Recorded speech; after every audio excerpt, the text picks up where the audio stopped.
Bonjour à tous les passionnés de sciences. Dans cette vidéo, je vais vous présenter 5 astuces qui vous permettront d'éviter certaines erreurs dans votre pratique des mathématiques. En commentaire, n'hésitez pas à me donner votre avis sur cette vidéo et à partager certaines astuces dont je n'aurais pas parlé. C'est parti! Alors, première astuce, retenir la formule qui nous permet de calculer la circonférence d'un cercle. Alors pour ce faire, il faut d'abord comprendre ce qu'est pi. Historiquement, dans l'Antiquité, les Grecs se sont rendus compte que quel que soit le cercle qu'on prenne, si on fait le rapport entre sa circonférence et son diamètre, on obtient toujours le même nombre, 3,14, etc. Et ce nombre, bien sûr, ils l'ont appelé pi. De ce fait, si j'exprime c ici dans cette formule, qu'est-ce que j'obtiens? Je vais obtenir c qui va être égal à pi fois d. D, le diamètre d'un cercle, bien sûr, c'est 2 fois le rayon. Et en général, la formule de la circonférence, on l'écrit sous cette forme. D est égal à 2 fois le rayon. Donc, la circonférence d'un cercle est égale à 2 pi r. Deuxième astuce, comment mettre rapidement deux fractions avec le même dénominateur? Alors, on va utiliser une méthode assez simple. Pour modifier cette fraction, je regarde le dénominateur de l'autre. Ici, c'est 3. Donc, qu'est-ce que je vais faire? Je vais multiplier cette fraction en haut et en bas par 3.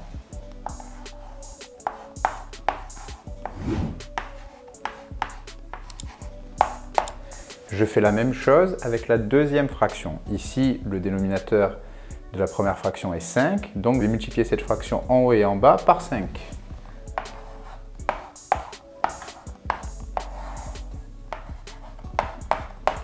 Et qu'est-ce que j'observe? Automatiquement, les deux fractions ont le même dénominateur. Donc ici, tu peux terminer l'opération. Tu vas avoir 9 quinzièmes plus 10 quinzièmes. Et là, on peut effectuer cette opération. On obtient 19 quinzièmes.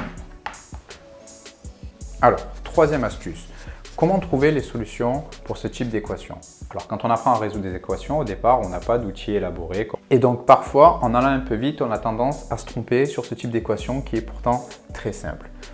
Au départ, qu'est-ce qu'on a envie de faire? Si x carré moins 4, dans cet exemple, est égal à 0, cela revient à dire que, bien sûr, x carré est égal à 4. Et donc, on a envie de dire que x est égal à 2.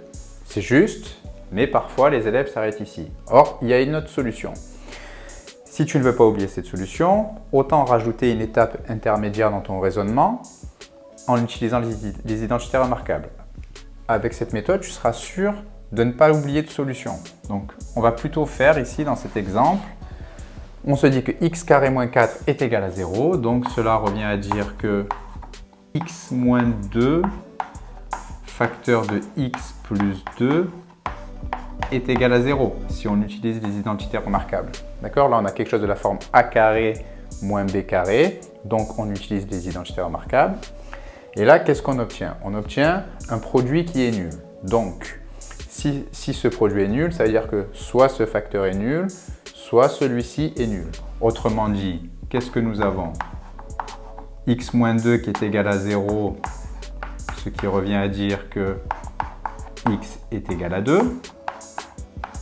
Ou x plus 2 est égal à 0, ce qui revient à dire que x est égal à moins 2. Donc là, on a deux solutions, moins 2 et 2. En effet, moins 2 au carré, ça me donne bien 4. 2 au carré, ça me donne bien 4. Quatrième astuce, savoir rapidement si le résultat d'un produit ou d'un quotient va être positif ou négatif. Alors, pour ce faire, il suffit de compter le nombre de signes moins que nous avons. Si le nombre de signes moins est pair, le résultat sera positif. Si le nombre de signes moins est impair, le résultat sera négatif. Prenons cet exemple. Ici, nous avons moins 1 et moins 3. Donc, nous avons deux nombres négatifs, 2 étant positifs. Donc, le résultat sera forcément positif. En effet, moins 1 fois moins 3, ça donne 3. 3 fois 2, ça donne 6. Le résultat est positif. D'accord? Si on a un nombre impair de signes négatifs. Si par exemple ici j'avais moins 1 fois moins 2 fois moins 3, ici j'ai 3 nombres négatifs, donc le résultat sera négatif. En effet, moins 1 fois moins 2, ça donne 2, 2 fois moins 3, ça donne moins 6. Alors, cinquième astuce, comment faire pour ne pas se tromper dans les conversions? On va illustrer ça à travers un exemple. Donc, bien sûr, il faut connaître son tableau de conversion et être à l'aise avec les puissances de 10. Alors ici, on a un mètre qui est égal à 100 cm. Donc bien sûr, si je prends un autre exemple, donc quand on se situe avec des valeurs à une seule dimension, il n'y a pas de problème. Maintenant, supposons qu'on veuille convertir donc des mètres carrés en centimètres carrés. Donc supposons que je prenne 1 mètre carré et que je veuille convertir ça en centimètres carrés. Comment faire sans se tromper, sans avoir à refaire le tableau de conversion, etc. Donc, il suffit de décomposer ça entre guillemets. Donc, 1 mètre carré, qu'est-ce que c'est?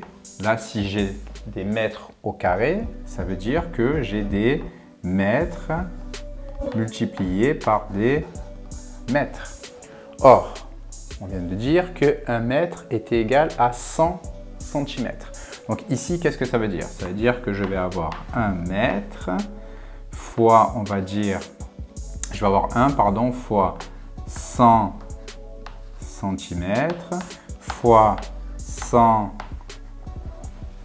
cm. Et donc, ça va être égal à 1 fois 100 fois 100, donc 10 puissance 4 cm au carré. Si je fais la même chose pour un volume, supposons que je vais convertir 1 mètre cube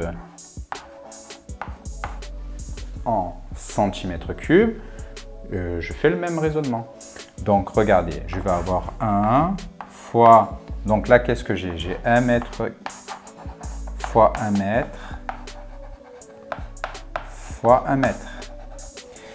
Il me suffit de convertir chaque mètre en centimètres et je trouverai facilement le résultat. Ici, je vais avoir 1 fois 100 cm fois 100 cm fois 100 cm. Et bien sûr, cela va me donner 1